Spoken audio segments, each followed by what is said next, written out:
talk about the Islamic contributions. What? The meeting is being recorded, so I'm supposed to say got it? From here on. Okay. Islamic contributions for medicine, mathematics, science, architecture, culture, literature, the whole thing. And the age is from 750 to 1258. Does anybody remember what happened in the world in 1258 to kill the golden age of Islam and also to plunge us even deeper into the dark ages? The Mongols, okay? And they destroyed the House of Wisdom in Baghdad and destroyed, of course, everything. And then, of course, hot on the heels, they also thought the plague was the plague. So the dark ages were extremely dark. All right, now, we're going to talk about a number of people, art, architecture, literature, whatever. But this is a gentleman here. Europeans often call him Abyssinian. It's like Chinese Europeans have a tough time pronouncing, and certainly I'm not an Arabic speaker, but the correct pronunciation and spelling is Ibn Sina. And again, I don't have the correct accent because I don't speak Arabic. But it says here, a doctor should have the wisdom of a snake and the heart of a lion. And as we're going to see, he was quite the brilliant man. Why is this not working? Oh, why is this not working? Maybe this. I'm sorry, guys, I'm not accustomed to this system at all.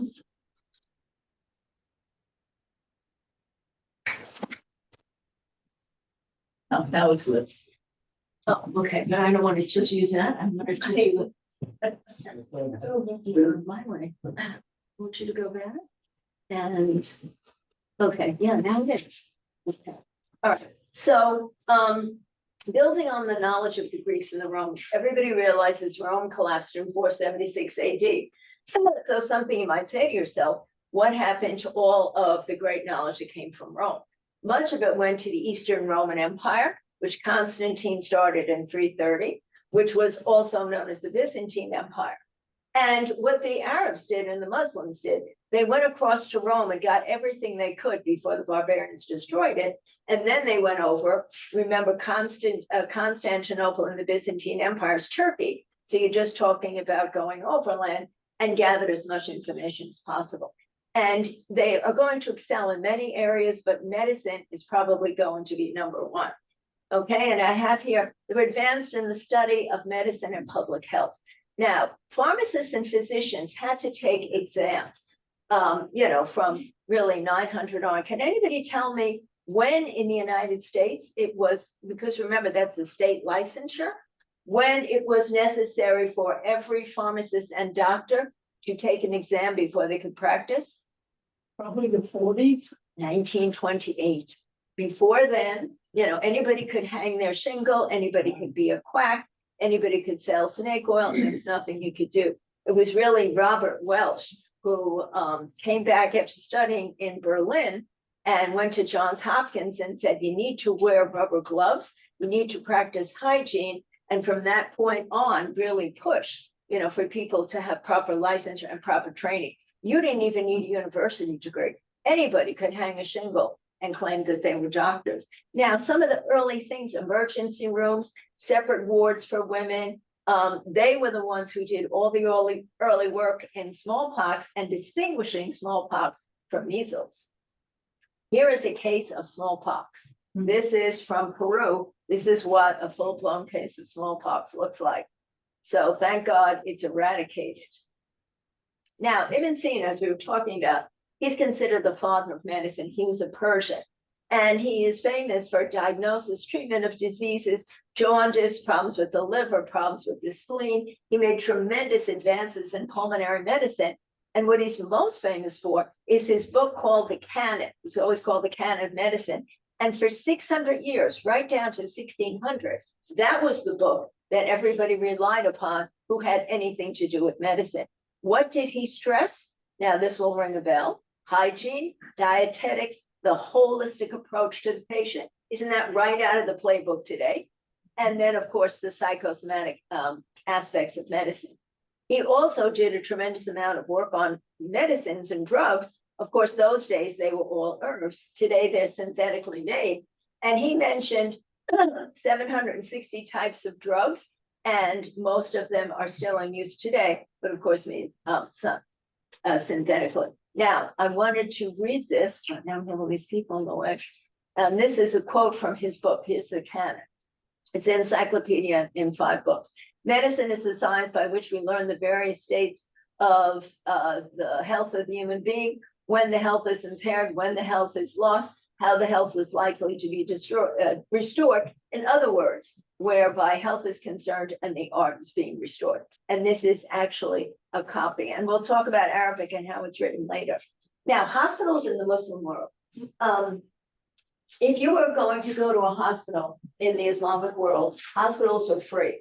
And it was really a directive of Islam that everybody has to do the zakat. It's one of the 5 pillars. Everyone who's a pious Muslim has to donate 2.5% of their income every year and their savings. And wealthy people would also often take their medicine and build hospitals. And hospitals were open to everybody, male, female, Jew, Christian, Muslim, it didn't matter. And hospitals were phenomenal. They were clean, they were antiseptic, and they would actually give you a stipend when you left the hospital. And if you were mentally ill, or you were convalescing, or you just were a retiree, and you had no money, they would keep you there and they would pay for your maintenance. You know, in our hospitals, what? They take every penny you have, and then if they can, they go after your firstborn child. So very different approach. Also, they kept detailed medical records, and we didn't do that really till the early 20th century. Now, El-Razi is another genius right there with Ibn Sina, and his work consisted of 23 volumes. And again, he said the physician, even though he has doubts, must always make the patient believe that he will recover, where the state of the body is linked to the state of the mind. And I think we can all agree with that. You know, the first thing the medical textbooks say is if your patient doesn't believe in you, they're not going to recover. You have to convince them that you can do the very best for them. And believe me, Dr. McCurry spent a lot of time convincing me that he would be the best physician. All right, now, what did El-Razi do that makes him so incredible? Gout, diseases of the small bowel, the large bowel, worms in your intestines, elephantitis, hunchbacks, varicose veins. He was the first to use cotton. He was the first to use catgut. He described extra-uterine pregnancies, cancer of the breast, and sex-linked inheritance of hemophilia. And he was the first to make the distinction between smallpox and measles, because in those days, people couldn't. And obviously, you know, there's really nothing you could do for smallpox, but both of those, you would have to be, you know, segregated from the population. And he also was the first to say, if you get smallpox and you live, you'll never get it again. Okay, now, it's very interesting. El-Hazin, who, if you wear eyeglasses, you will be very enamored of him because he did all of the early work, really not the Europeans at all. And the translation of the words that are still used today, retinocornea, vitreous humor, aqueous humor, those were actually his terms that were translated from Arabic. And because of his deep understanding of how light worked, refraction of light, and comparing the eye to the camera obscura, he was able to make tremendous, tremendous advances in the care of the eye. And 100 years after he died, eyeglasses were introduced. He also invented the scientific method. And when we were in high school, guys, who did we learn invented the scientific method? It was one man that got all the credit. Does anybody remember? Isaac Newton. Close. Sir Francis Bacon. Oh, Francis. And so, you know, he also was one of the ones that credited as being Shakespeare, but that debunked that now. They think anybody was Edward de Vere. So, you know, this guy made tremendous, tremendous advances. And if you look at the scientific method, you know, it's pretty much exactly what we teach today. You know, it really isn't a change at all. Now, let's look at their other achievements. Algebra. Algebra is an Arabic term. work on geometry. Euclid, obviously the Greek, was the first to develop geometry, but again, as I said, the Arabs went over, and between Rome and Byzantine Empire, they gathered up all of this ancient knowledge and then translated it to Arabic. When the Renaissance comes, we go back to Spain, which I'll talk about in a moment, which at that point was the last great Arabic empire, and translate it back into Latin and Greek. Ergo, we have the Renaissance, okay? And Arabic numerals, everybody close your eyes. I want you to think, you're sitting home, you're doing your household account, or you're running a business and you're using Roman numerals. Yeah. Just think of it. Arabic numerals, in my opinion, they're right up there with, central heating and flush toilets. I mean, they made everybody's life so much easier. I can't imagine conducting business. It gives me even more respect for the Romans than I had before. Hospitals we spoke about, El Razi we spoke about, exams for doctors, clinics. They were the first to have clinics, the ER, and the medical encyclopedias, and the treatise on smallpox, which was everything, and optics, as I said, with El Hazid. If you wear glasses or you have any problems with your eyes, you want to thank him because he did the early work. The astrolabe we use to find direction north or south of the equator, and the armillary sphere you use for the time of day or the day of the year. And both of those were used probably to the 19th century for navigation and just basic scientific understanding. Cartography. The Muslims did a tremendous amount of work in cartography. And in a minute, we'll talk about El-Qasami. And think about it. The Muslims were the ones, okay, Muhammad establishes Islam in 622 AD in Saudi Arabia. And what we have are a group of fractious tribes, okay, who are used to, you get frankincense, myrrh, and some gold. And then you would have coming from Southeast Asia across the water, gold and pearls. So you would take the frankincense route. You would go, cross Iraq, Syria, Persia, and then it would go there and then to, of course, Turkey, and then, of course, to Europe. So, you've got all that. And what was going to happen with these restive tribes who were used to that, very few people, Mohammed, one of them, who was a merchant, the rest of them were really camel and goat herders and minor traders. So now they were all fighting with each other, but then Mohammed converts them to Islam. So now what are you going to do with them? You have to send them out with 2 messages, or 3 messages, actually. Convert everybody to Islam, go out there and research and discover the world, let us know what's going on out there, and trade, become merchants and make us wealthy. Because now these guys need, some way to conduct their living.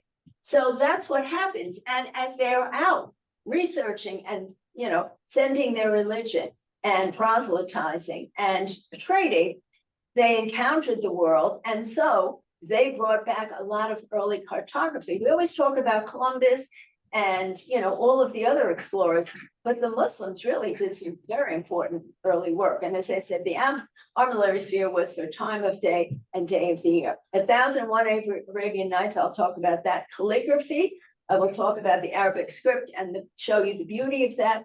And the dome and the arch. Does anybody remember what civilization first developed the dome? Chinese? No, but they did so much else. When was the Ottomans, was it? No, way early. It was actually the Sumerians in Mesopotamia. They were the first to develop the arch and the dome. And what we generally think is the Romans were the ones that brought it, to where we know it today. But the Arabs were the ones that really expanded it. And why? This is very interesting. When Muhammad was first starting to teach, Saudi Arabia was really a backwater. And so the mosque and his home was the same place. And it had a dome over it for whatever reason. And so henceforth, everybody who built a mosque put a dome on it.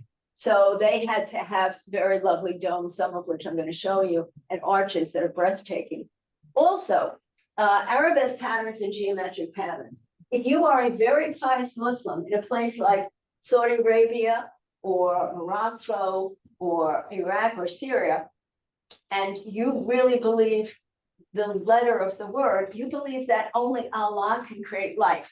So when you do any art in the mosque, there is no human or animal, representation at all. Now, Persia wasn't like that because they were an ancient civilization and they had a long history of, pictorial representation. But we're going to see, how do you decorate if you can't use animals or humans? And we're going to see with the arabesque patterns and the geometric patterns, we're going to see some gorgeous stuff.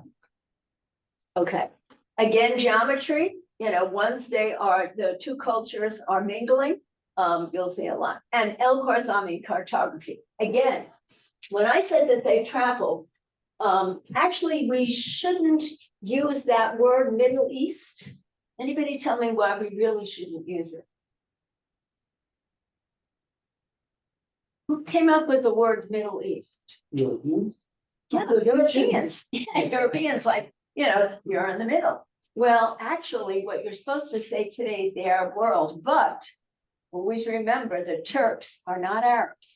All Muslims must learn Arabic because it's the only proper way to study the Quran is to read it and study it in Arabic. But, the Arab world speaks Arabic, but the Persians don't, they speak Farsi, and the Turks don't, they speak Turkish, okay? And the Turks are not Arab people, and the Persians will argue they're not either.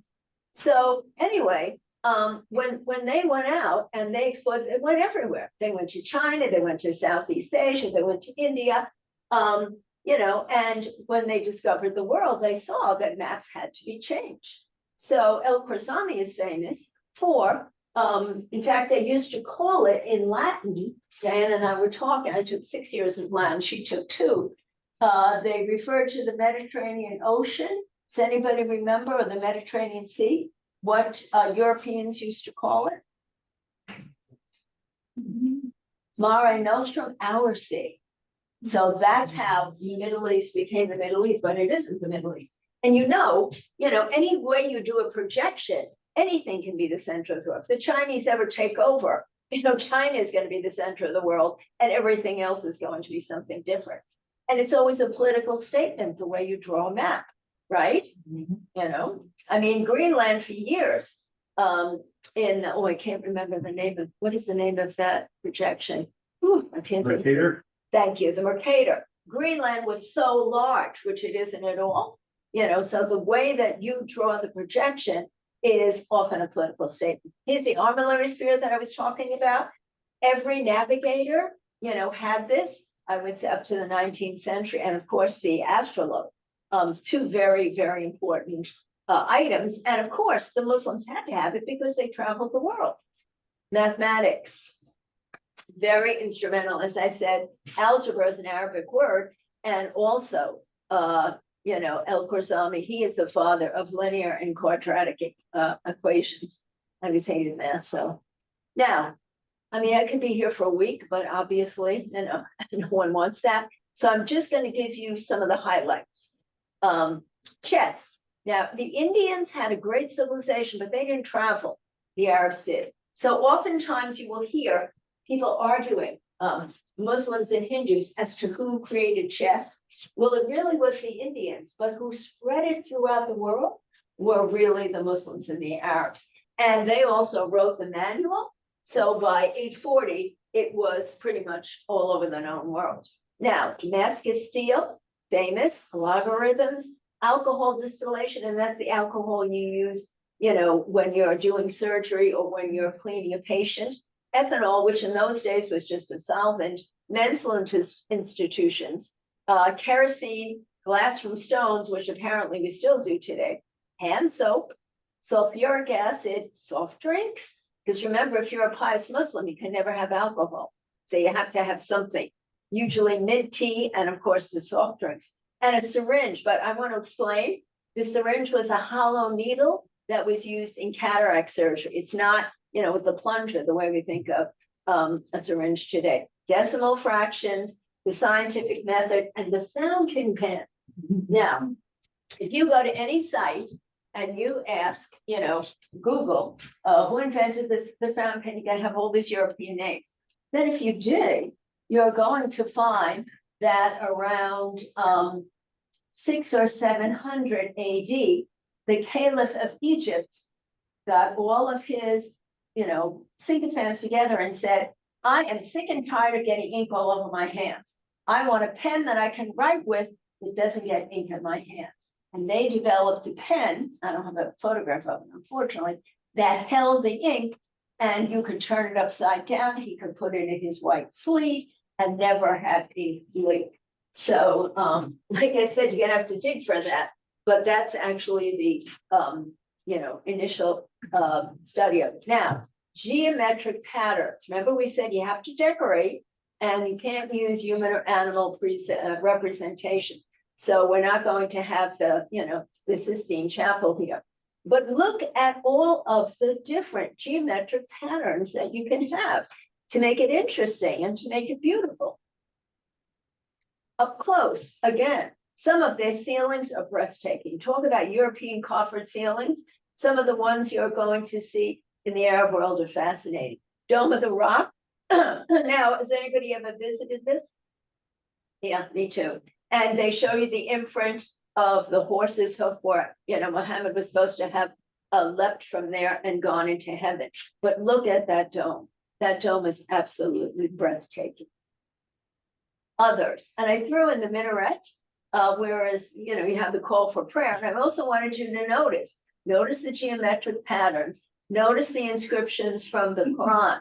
You see that oftentimes used in decoration, okay? And your beautiful gold dome here, but look at how you can decorate, and I'll show you more of that without using animal or human representation. This is Isfahan, something I really wanted to see because I taught the ancient world, which is in Iran, so I'll probably be dead before we can go there.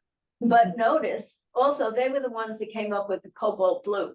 Yes, the Chinese are famous in the Ming Dynasty, but they got it from the Arabs. And notice on the side here, that's all inscriptions from the Quran. So, and all of the, the arabesque, the interesting undulating weavings, it's just gorgeous. The arch. Now, I told you the Mesopotamians developed it, but who is famous for arches? Anyone who spent a lot of time in Europe. Again, if you research it, if I went into Google, who would get credit for the arch? Eventually Mesopotamia, but Ren? no. The French in general. The French get credit for the Gothic arch, but actually it goes back to the Mesopotamians. The Romans did a tremendous amount of work with it, but again, the Arabs, and they actually had the Gothic arch about 100 years before the French did. And again, look at all of these patterns. This is Iran. So this is a little more flowery because, as I said, they've always had a tradition, of representation. But again, without animal and human, look how exquisite, you can decorate. And this is Cordoba, Spain. This is another gorgeous place. And again, you've got the rounded arch, almost like the barrel arch, before the Gothic arch, and how exquisite it is. And there's rows and rows of this, just absolutely stunning. And the Alhambra Palace in Spain. Now, when I went to Spain, I'd seen it years ago, but I wanted to see it again because it's absolutely fascinating. Now, after the Mongols destroyed really House of Wisdom and extant, actually it was Egypt, the Fatimids, and then you had Baghdad, and then you had Damascus, and then you had Andalusia in Spain. And those were all of the big Islamic capitals. That's where you'd find the best hospitals. You would find excellent libraries. You'd find excellent information. They're all destroyed, but still you have the Alhambra in Spain until, of course, Isabel and Ferdinand come up. But if you just look at the architecture, it's breathtaking. And it stood all of those years until 1492. And it still stands today, but we'll talk about what happens to it. This is the famous lion monument. I saw the original, but the original was in such, I was there in 86, was in such sad shape that now it's all been destroyed. Again, Look at the arch. I mean, just, oh, and just exquisite. And the use of water and fountains. Again, we associate this with Spanish architecture or Mexican architecture, but originally this came from the Arabs. And that idea of the open courtyard, the open space, and the use of the arches, all of that is really Arabs. Now, what happened to it all? This is Isabel and Ferdinand. You might remember they call them the most Catholic monarchs. It's 1492. They have spent the last almost 200 years trying to get rid of Muslims and Jews in Spain. And the Muslims and the Jews were the two peoples who were the most prolific in merchants, trade, medicine, math, science. And so I guess, well, it's her daughter. Everybody remembers Catherine of Aragon married to Henry VIII. Her nephew was the Holy Roman Emperor. So, they're all connected very heavily and heartily to the Catholic Church. So to make a long story short, they vow that they are going to get rid of the Muslims and the Jews. And the reason she bankrupted Christopher Columbus was because she needed money to continue fighting these wars, not because she was looking for, she wanted certainly the trade to the east, and that's where he thought he was going instead of ending up in the west. Talk about wrong way Corrigan, but that was the reason. So they continued fighting, and in 1492, they issued an edict that all Muslims and all Jews would depart. That's how you get the diaspora. That's how the Jews end up in Eastern Europe and Northern Africa. And you lost close to 1 million Muslims and 300,000 Jews. And then Spain is on her way to becoming a third-rate power, because then, she finds the new world, she takes all the silver, she takes all the gold, causes inflation, uses it in church, squanders it, doesn't invest it, and then very quickly it's overtaken by England. But they're responsible for the loss of the most prolific, hardworking genetic group in Spain at the time.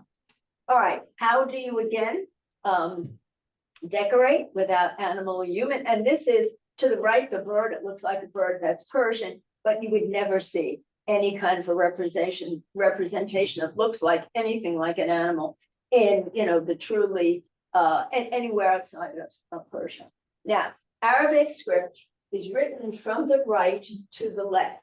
You've got a lot of consonants and only a few vowels. You have no capital letters, and they always look the same. They're slightly different when they're attached, like our script. And, when they stand alone, they're a little bit different. But when you see something, it's bold, it's highlighted, it's not a capital letter.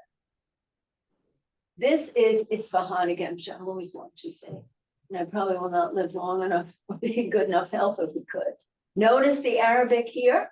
There's all different types. There's the Kulfic, there's all different types of scripts. So here you have 3 different types of Arabic that you're decorating with. And here you're using the arabesque, the undulating forms, to take a simple dome and turn it into a work of art. And of course, because they developed the cobalt blue, they use a lot of blue. Again, more calligraphy, absolutely stunning. And then Rumi, I think probably a lot of people have heard of Rumi, the philosopher, Turkish poet and philosopher, and I just want to read this. As salt resolved in the ocean, I was swallowed in God's sea. Past faith, past unbelieving, past doubt, past certainty. Suddenly in my bosom, a star shone clear and bright. All the sons of heaven vanished in the star's light. Another Sufi, another brilliant, brilliant man.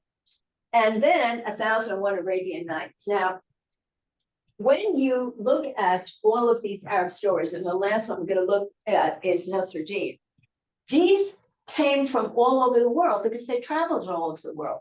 So like any good storyteller, they took different elements. So you've got stuff that's Turkish, you've got stuff that's Jewish, you've got stuff that's from India, you've got stuff that's from, they also traveled to the Sahel, sub-Saharan Africa, because remember, in your mind's eye, the so-called Middle East Arab world is across right northern Africa. That's where it's located, the majority of it. So we're not talking about the stands. We're not talking about Central Asia. So basically, these tales are a conglomeration of extant knowledge to make it witty, to make it interesting. And we all know the story of Scheherazade. The Sultan finds out that his wife and his brother's wife have been unfaithful. So he's enraged. He's not a man with a lot of tolerance. So he and his brother marry all of these virgins and then murder them the next day. Well, he starts running out of virgins. So he calls up his vizier, and the vizier gives him his daughter Scheherazade, knowing Scheherazade is a famed storyteller. And for 1,001 nights, she tells him all of these stories, and very much in the Sufi tradition, these stories have a moral. They're teaching you something. And what she's trying to teach the Sultan is, be more paid. Not every woman is horrible, and all of these other lessons. And finally, in the 1,001 night, he realizes it. He, takes the dicta and removes it, and he marries her. And he's learned the lessons. And this is supposedly a pictorial representation. Now, Nasruddin, 13th century, very famous. A lot of you have probably read his stories. Another Sufi. They're witty, they're jokes. I'm going to read this one. Everyone probably laughs, but he's a Sufi. So there's always another meaning, a religious meaning, a moral meaning. And the future Buddha, the fat Buddha, he was supposed it's Chinese. He's not Indian Buddha. And Moti. And he was apparently, they used to think he was crazy. He carried a little bag and would give treats to kids and come up with all these cryptic things. But these mystics are always considered half crazy until you realize what they're teaching. They're using amusement, they're using stories, they're not shaking their finger and saying, do this, do that. Here's the 10 commandments, here's the Four Noble Truths, here's the 5 pillars. They're entertaining you and hoping to get your mind moving in the direction of morality and truth and knowledge and understanding.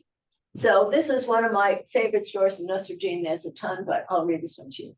Nasruddin, the smuggler, was leading a donkey that had bundles of straw on its back. An experienced border inspector pulled him over, coming to the border, and said, "Halt! What is your business here?" "I'm an honest smuggler," replied Nasruddin. "Oh, really?" said the inspector. "Well, let me search these straw bundles. If I find something in them, you're going to be in a lot of trouble." "Do as you wish," Nasruddin replied, "but you will not find anything in those bundles." The inspector intensely searched and took apart the bundles, but couldn't find a single thing. So he turned to Nasruddin and he said, "I suppose you've managed to get by me today. You may pass the border."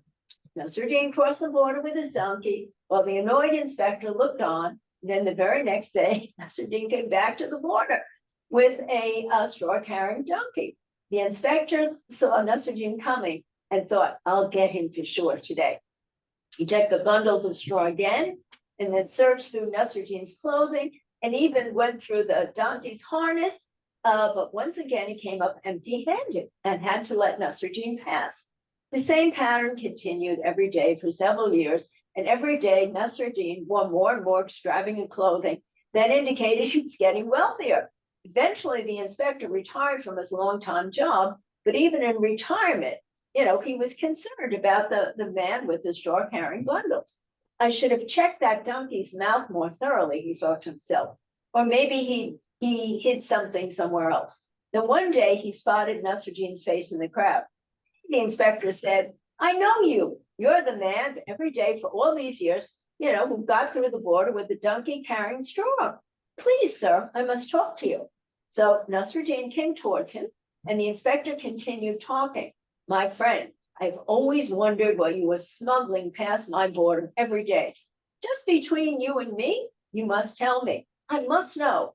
What in the world were you smuggling for all these years? I must know." Nasruddin simply says, "Donkeys." So, so the moral of the story, everything is not what you see. Look deeper, think deeper, become a better person. All right, that's the end of my presentation, guys. I hope you enjoyed it. Now you know so much more about the Arab world, and that to me is a very good thing. Oops. Oh, no. And the share. Okay, there we go. All right. Let me carry on now. Does anybody have any questions, comments?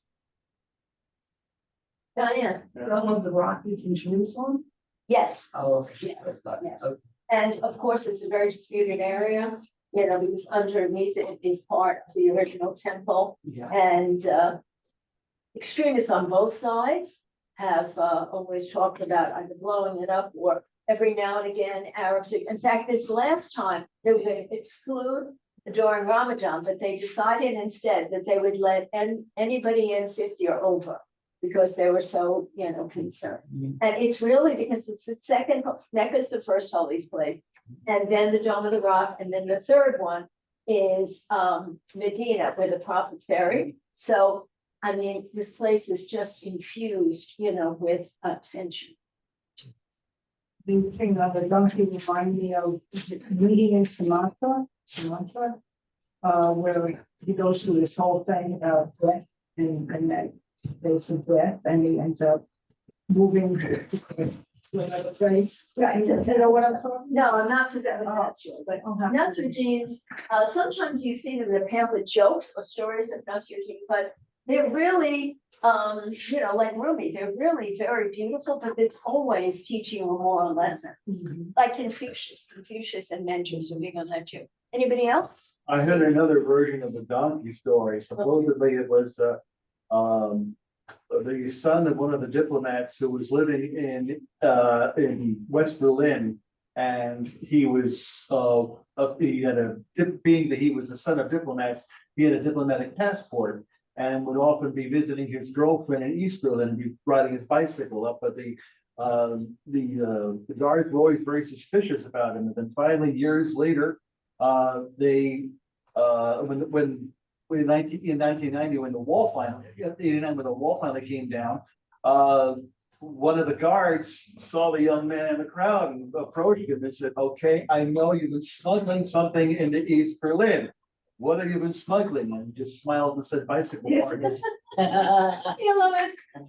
Oh my God. The version that I heard was wheelbarrows full of dirt. What if you've been stealing wheelbarrows? And what were they full of? Dirt. Oh, dirt. I love it. Okay. Sorry, Mary. Yeah. At the cost of, if anybody's been looking at. Sheila, can I ask a question?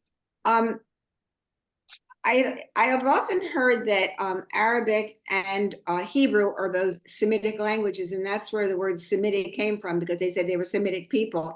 And I've always questioned why it is the Jews that have the anti-Semitic thing, and they never refer to Arabs that way. You know, they don't say they're anti-Semitic; they say they're anti-Arab. But we're all Semites, right? I mean, weren't the Arabs Jews Semites? And the prophet borrowed. The prophet was well, I'm not doing something on Islam now, but I'll just take a few minutes to explain it to you. The prophet was an orphan. His parents died young. His uncle raised him and turned him into a merchant. And the prophet was illiterate. So part of the miracle, a big part of the miracle of the Quran is that he claims the angel Gabriel came and gave him all his teaching, and he was able to write it down, and he couldn't read or write. And he was able to explain it. So, yes. So when you look at Islam, because the prophet traveled, maybe not to the Byzantine Empire, but because he was a merchant, you know, he was all over the Arab world. And so he picked up a lot of knowledge about Christianity and Judaism, because you realize Islam 622 AD is the last of the great religions. And again, Christians borrowed a tremendous amount from Judaism, and Christians borrowed a tremendous amount from, you know, Egyptology. Everything really is bound up in something else. And why you're right, you know, the languages are very similar. The customs are very similar. You know, women are separated like in Orthodox Judaism. You know, there's fasting like in Orthodox Judaism. There are a lot of similarities. Well, they also don't have images of anything in the synagogue. Exactly. And, you know, one strict one God, no three in one, no Trinity, none of that. But that's an excellent question, and I can't answer it because there are so many similarities. And why you wouldn't say that? And they are. They're all Semitic people. Their foods are so similar. Yeah. You know, there's just so much similarity. I was just about to say, the both dietary restrictions, Jews of kosher and Right. Muslims of halal. Halal. That's a very similar. Definitely. And, you know, if you want to start a riot in Monticello, all you have to do is go to an Orthodox Jew shopping cart. Unfortunately, it happens all the time, the shopper, and they throw a piece of pork in there, you know, which invalidates everything. And the same thing, you know, with Muslims, that happens in India. You know, if you throw a piece of pork anywhere near the, you know, the mosque, you have trouble. And same thing, throw a dead cow in front of a Hindu temple. It's so amazing to me. I'll never, when you study history, there's so many similarities. We're all human beings, and why, you know, people have to single out the other and have such intense hatred and animosity. I will never know, especially even the Irish and the English, when you have so much in common. You know, it's terrifying. All right, anybody else? All right, then I'm going to ask Steve if he would extinguish the candles. Well, they're almost all out right now. Oh, well, the big one is it. And then I'm going to invite everyone to our handsome repast back there. And Laura, did you want to say anything? You good? Okay. I've made the announcements, thanks to Tom, about who's speaking next week and the week after. Oh, and maybe I'll just say quickly, one of my executive boards is the library, and hopefully Tracy will be talking about you next week. But we have the NEPA Gives, which is for Wayne County, every major organization, the library, the Cooperage, Seeds, you name it. On June 6th and June 7th, you go to the website and you can contribute as little as $10. And there's a whole list of prizes and times. It starts 7 p.m. on the 6th and ends 7 p.m. on the 7th. And if you can get somebody from Australia or Vietnam or out of Mongolia or whatever, then that brings more prizes, and the prizes are always cash. So last year we raised $18,000, and we of course desperately need a you know, a roof. When it's leaking in your elevator, you know it's time. So you know, and any organization you're in, you will be mightily attacked and followed that to remember NEPA Gives. All right, if that's it, I'm just going to shut this down. Everybody go eat and have fun. Bye, take care. Okay, bye, thank you. See you Yeah. again. Bye. Bye, everybody. Bye-bye. Take care. Bye, Laura. Okay.